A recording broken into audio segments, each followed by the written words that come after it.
আসসালামু আলাইকুম এভরিওয়ান, আপনারা সবাই কেমন আছেন? আলহামদুলিল্লাহ আমি অনেক ভালো আছি। তো আমি এখন মাছ ভুনা করব। তো আপনারা ভিডিওটা দেখতে থাকেন। আপনাদের কাছে কেমন লাগে অবশ্যই কমেন্ট করে জানাবেন। তো আমি এই যে পেঁয়াজটা ভেজে নিয়েছি, এখন আমি গরম মশলা দিয়ে দিব। তারপরে এই যে বাটা মশলাও দিয়ে দিয়েছি। তো এই যে এখন হলুদ লবণ দিয়ে নেড়ে নিচ্ছি। তো এই যে মশলাটা কষাচ্ছি এখন।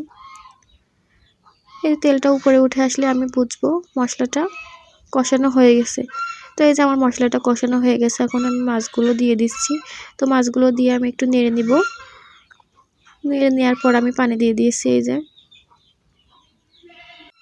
তো এই যে এই মাছটা ভুনা করলে আমার ভীষণ ভালো লাগে খেতে। তো আমার খুব পছন্দের একটি মাছ। তো এই যে আমার মাছটা হয়ে গেছে, আমি নামিয়ে নিয়েছি। তো আপনারা দেখেন কালারটা ভীষণ সুন্দর এসেছে, খাবার খেতেও অনেক লোভনীয় হবে মনে হচ্ছে, দেখেই মনে হচ্ছে এখনই খেয়ে ফেলি। তো এই যে ভিডিওটা ভালো লাগলে অবশ্যই লাইক কমেন্ট শেয়ার করে দিবেন।